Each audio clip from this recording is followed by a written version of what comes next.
starting a session now on servanthood and what does it mean to be servant.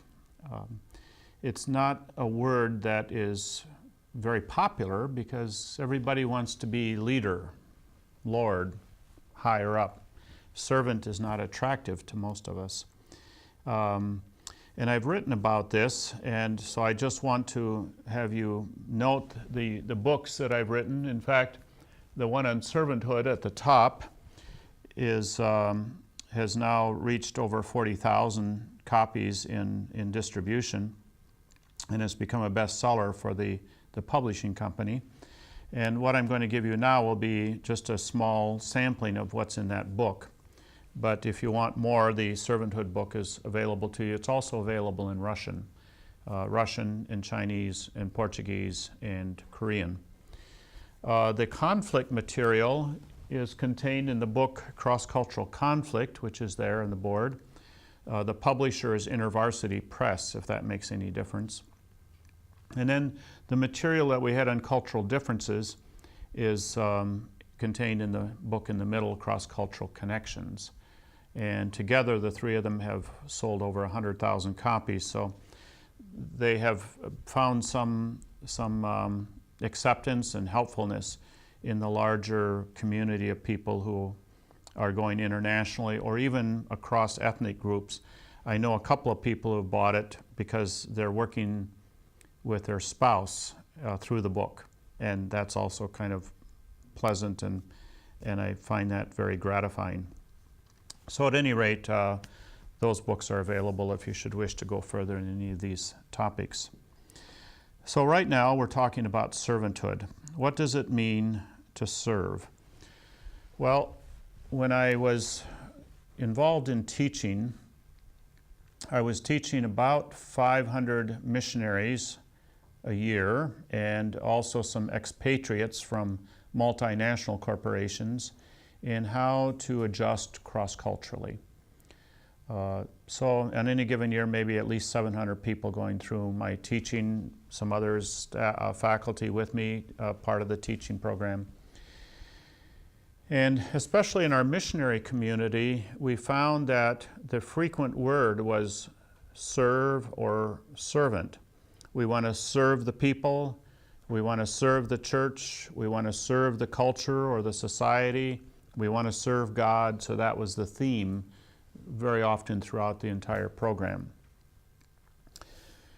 Eventually, over the years, I got to travel more, and as I traveled in a variety of countries, I would ask the question of certain people, usually church leaders, sometimes people who were on the streets who knew Americans that were there.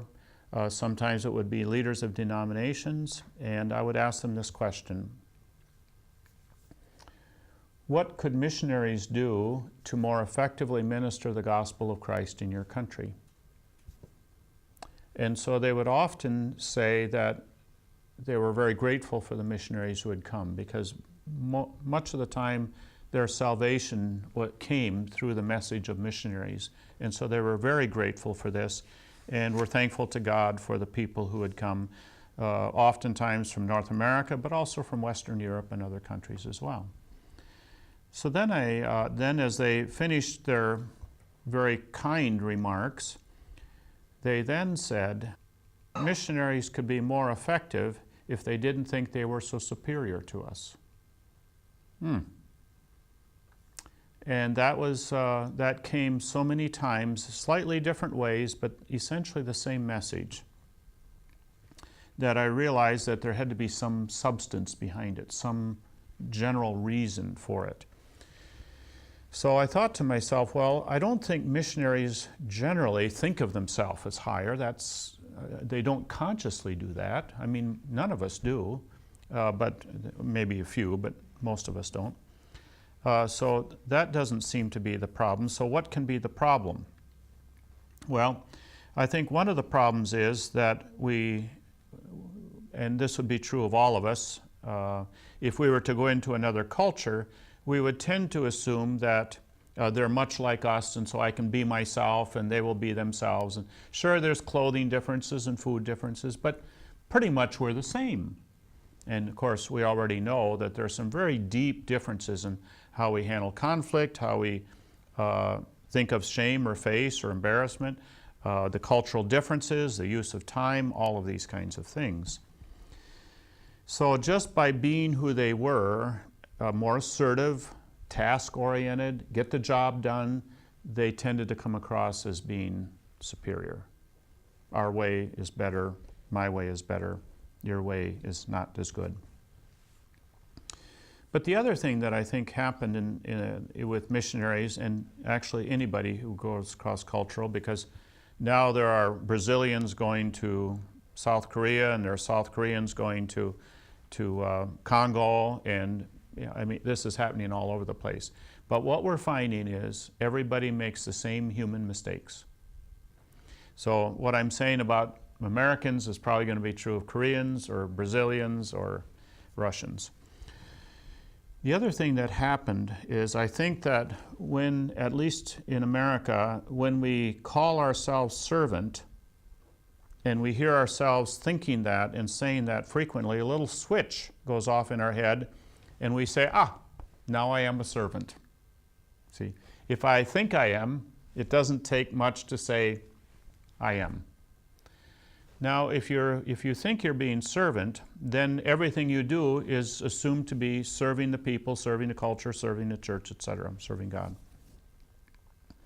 However, unless you're aware of the cultural differences and make those adjustments, you're not going to come across as servant, but you're going to come across consistently as foreigner who wants to do things in the foreign way. And people perceive that as arrogance, pride, high status, or even neocolonialism sometimes, paternalism, like the father or whatever, or maternalism, the mother. And so these people were telling me that the missionaries, yes, they call themselves servant, but that's not how we see it. So that was a little bit hard to handle, but it's good information, and they did it graciously. Now the question is, what does servant look like in your culture? So now over the next, I think it was over a dozen years, as I traveled in dozens of countries, I asked this question: what does servant look like in your culture? And I'll ask you that question. When you see somebody who appears to be serving you, you feel served when they have been around you or done something. What is it that's happening? What does a servant look like in Russian culture? What do you think? And you can refer to your own experiences. When somebody has done something, you say, wow, that person was really good. Maybe you can say that person really served me well. What's happening? I think, according to my research, most of the people expect leaders and servants to be humble. It's the most common word. Attentive, listening, and then helping people, really trying to understand people, what they need, and not to push their own agenda, but to help others' agenda. This is a servant. Mm-hmm. Well, I think those are a number of good points. Very good. Thank you. Larissa? I would also suggest that not only do they accommodate others in many ways, but they do it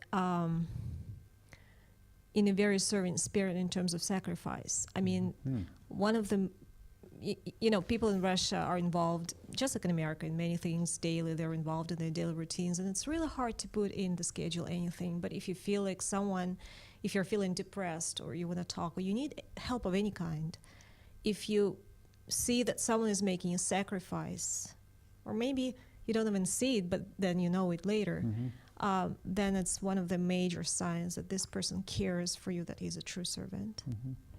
So they're generally giving up something that would be comfortable or easy for them to do something that would be of benefit and bring something to you.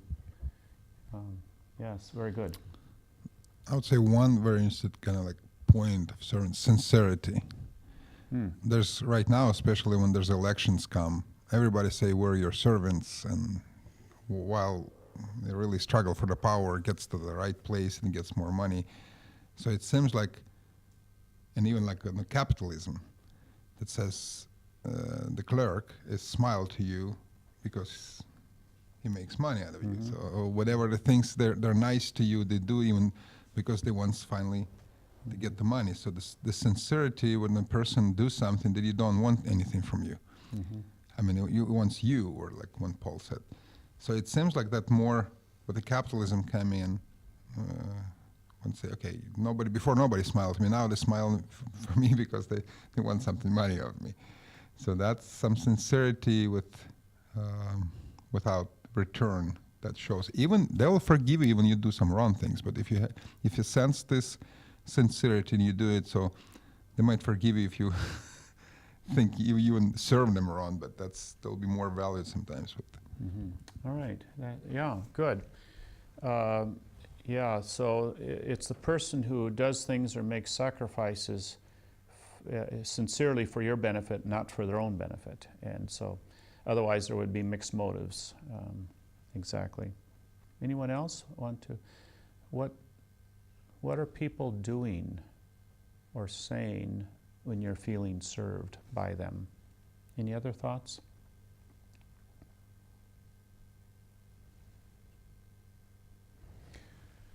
Well, let me introduce my discoveries, and yours certainly fit in there. And as I gathered, I don't know, hundreds of responses, I suppose, they seem to fit into some categories. And so I'm going to show those categories to you. And first of all, I want to talk just about the title, Pilgrimage to Servanthood. When I heard so many people say that arrogance seemed to be the characteristic that was interfering with people doing their job well, doing it in a sensitive way, in a sincere way, that really caused me some frustration. I thought, oh, come on, folks, let's get it right, okay? Let's try to get this better. And so when I came back from some of these trips, I would be speaking to a group and I'd call for a moratorium, a cessation, a stopping of the use of the word servant. Because we're not being servants if people see us as being arrogant or superior or higher than, better than. And so that came forth with a little bit of resentment and anger, and so I'm calling for this stopping of it completely. And then I realized that probably servanthood is a pilgrimage. It takes time to be servant in a new culture. We don't exactly know how to do it, but I then issued a call for people not to call themselves servant until the local people begin to use the word or the concepts of servanthood about them. Then maybe you can say, I think maybe I am being a servant of Christ in this culture, in this community, in this church. So it is a pilgrimage, and it takes time, and it takes a lot of learning. It takes adjustment along the things that we've been talking about so far in these sessions. And it takes daily discipline, daily reflection. How did I do today? Did I do something wrong? Did I offend somebody? Not intentionally, but how do I make it right? What should I have done differently? And so we're constantly making those adjustments. So servanthood is a pilgrimage. It's not a switch that goes off. It's not easily done. And we probably shouldn't call ourselves servant until other people think of us in those terms. Well, the first aspect or the first characteristic of a servant seems to me, according to all of these conversations, the issue of openness. Openness is the ability to welcome people into your presence and to make them feel safe. This issue of safety and security is not so much a physical one, but an emotional one, where you relax physically and emotionally, because there's something about these people that they signal that they're happy that you're with them. They're actually delighted that you're there. They're pleased. They count it a privilege to have you there. So this openness is the ability to embrace people and to make them feel safe and to feel secure. And it's in that kind of context that people begin to communicate openly and to share their lives with each other and to begin the bonding process. What often happens is we experience differences. The differences of food, or the differences of how people communicate, or differences with time or how things are managed. And differences can threaten us. And when they happen to us, we often tighten up inside and we withdraw a little bit, or we make negative attributions, as I said before. Openness is difficult because of some research that I gave you earlier. How long does it take us to determine whether there's a possibility for friendship when we meet somebody? The research says less than 5 seconds. See, so within 5 seconds, either we remain open or we close down. And most of the time, we don't know the person, we think nothing of it, and so we just unconsciously close down. When Jesus met the woman at the well, this was a perfect opportunity for rejection. This woman had been rejected by her own Samaritan community. She had been rejected rather fiercely and intentionally and harshly by virtually all other Jewish men and women. She was accustomed to rejection. And so when Jesus came to the well, she was expecting that he would reject her just like all the other Jewish men had done. Furthermore, Jesus being a Jew and she being a Samaritan, the Jews hated the Samaritan. So not only would he reject her because he was a Jew, but because she was a Samaritan. He would reject her because she was a Samaritan woman. By the way, the Jews believed that the Samaritans were made to fuel the fires of hell. Fairly low view of people, wouldn't you say? They're kindling their wood for the fires of hell. So that was their view of the Samaritan. Jesus knew she was a Samaritan. He knew she was a woman, obviously.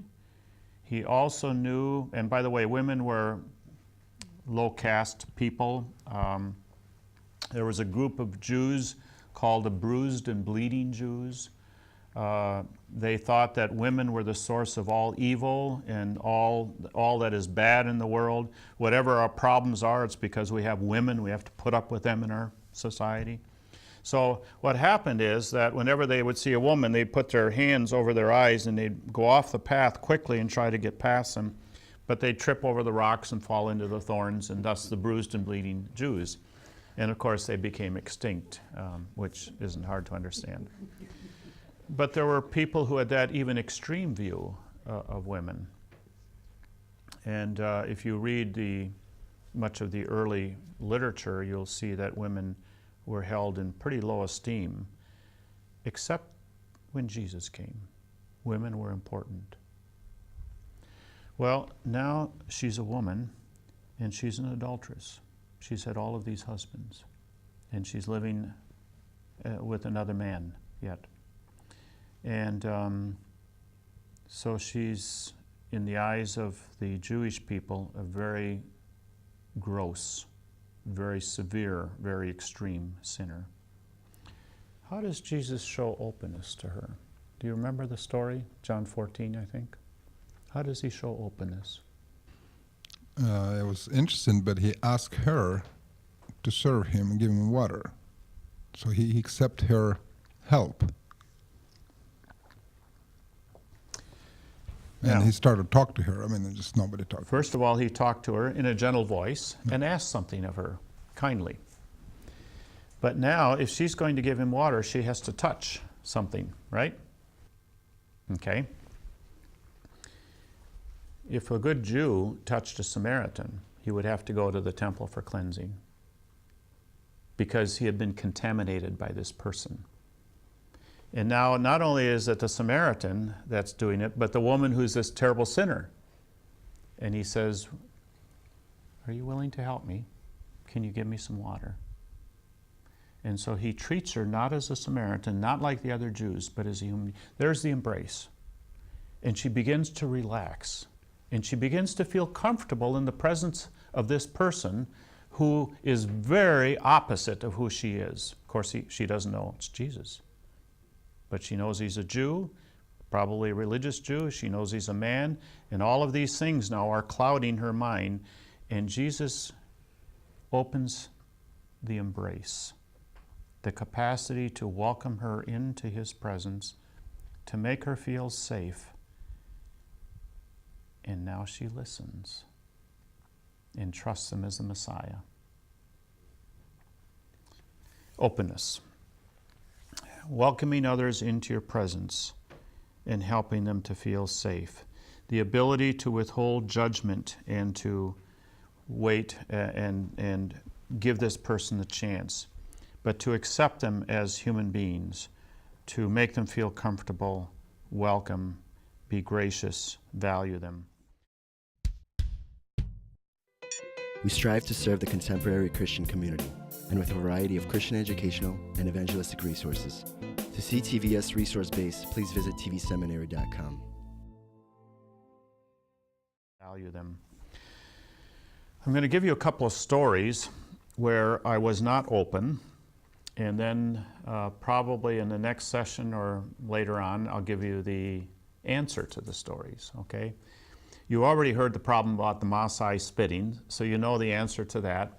But you see, what happens is when you know that the spit is a blessing, then you say, oh, now I understand. But at first, the tendency is to reject. Now I can accept.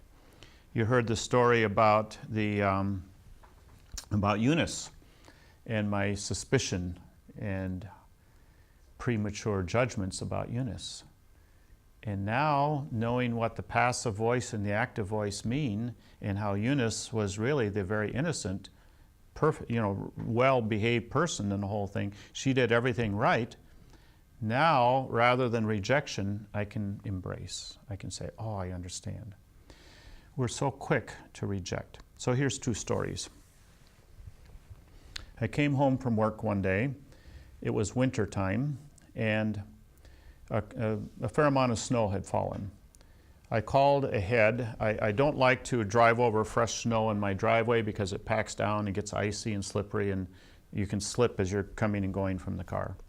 So I called ahead and said to Muriel, tell the boys that when they come home from school today, they must clean off the driveway before I get home. So then we'll have that finished. And sometimes they would have to do the driveway, and sometimes I would clean the snow off myself. But this time it was, I called. So she says, I'll do that. When I got home, it was plenty of time for them to have shoveled off the driveway. But the shovels weren't even out. The driveway was covered with about that much snow, and nothing had been done. And now I have to do it. And I'm upset. Those guys, they are so lazy. How do they think they can get away with this? And all right, this week you won't get your money because that's going to be your punishment. And maybe you're going to have to hear some harsh words from me too as party. So I'm already arranging everything that I'm going to say and everything that I'm going to do. And yet I don't understand why the driveway isn't shoveled. But I've made my decision. I've made my judgment. I know they're lazy. Okay. The other story has to do with a Russian flight on Aeroflot in 1990. And I was sitting in the back of the plane and reading, and all of a sudden a flight attendant was there, and she had a tray of apples. And they were quite small apples, and they looked like they were not very good, maybe even wormy, I don't know. They just didn't, so the apples were quite small and didn't look good. So I smiled and I says, no, thank you. But I'm thinking, how did she know I was American? And I don't know if she did, but she, I assume she did. And why did she offer me the worst apples on the plane? She had apparently served everybody else, and she now serves me the worst apples. And I'm saying, oh, sheesh, you know, I don't want to travel here anymore, you know, those kinds of thoughts. In both situations, I do not remain open. I've made up my mind. I know that somebody has a problem here, but it's not my problem, it's their problem, all right? So you think about that for a while. Of course, it's going to turn out like the Eunice story, the Zulu lady in South Africa, but how does it come about? It turns out like the spittle from the Maasai warrior, but how is it going to come out?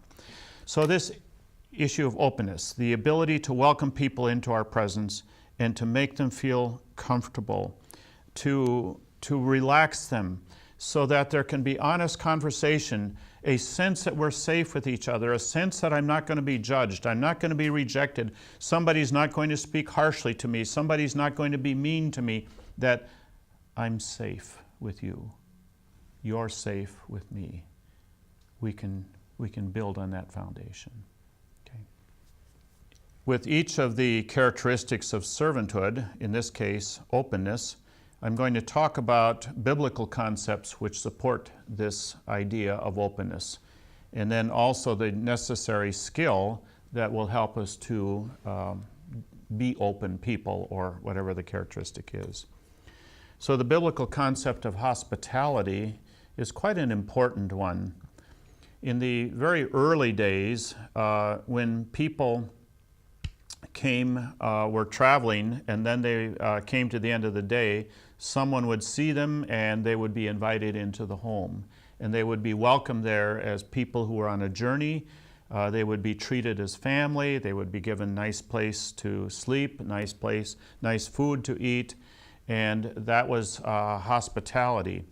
So, and when they left, if the people were very hospitable, they would say that we feel so good having been here. It was like a healing place. It was like a place where we're now better off. We feel better going than we were when we came. Thank you for helping us to get better, to feel better. Well, eventually then, the word hospitality became the word hospital, the place where healing takes place. But it wasn't just kind of a social kind of healing, but also now physical healing. Now, in America, we call hospitality when we invite somebody in for an evening. And we maybe have food, or we have some drinks or some snacks or something like that, but that's called hospitality. But hospitality in the biblical sense really goes much farther. It's the embrace of people, the warmth, the welcome, the caring. These are more important than the drinks or the food or the snacks or things like that. Most of us are not really good at the biblical concept of hospitality. I'm not very good at it, okay? My wife is very good. People relax in her presence. People tell her their life story, their deep secrets in 5 minutes of talking. So I have to follow her example on these things. And then, of course, the biblical concept of shalom. The beginning of each relationship starts with the offering of peace. Peace be to you. The end of the relationship, peace go with you. You see, the shalom of God, but then also the shalom of God that we offer each other. This sense that we are people who embrace, who care, who love, who want peace to be beginning, end, and everything in between. So the biblical concepts of hospitality and shalom tell us about this openness, the way in which we welcome people into our presence, into our homes, into our lives. The primary skill of openness is to suspend judgment. So if I see someone that doesn't look like me, maybe doesn't dress like me, my tendency is to say, that's fine, leave them alone, they do their thing, I do my thing, fine, good. Because I think that there's not much chance that we'll be friends. They're too different from I. Rather than making an attempt, being open at least. If they don't want to be friends, then that can be their choice. but it shouldn't be my choice. So we suspend judgment, and that keeps us open to understanding, open to new relationships, open to build bridges with people who are not the same as we are. And so that is the issue of openness in the biblical concepts and the primary skill that's necessary.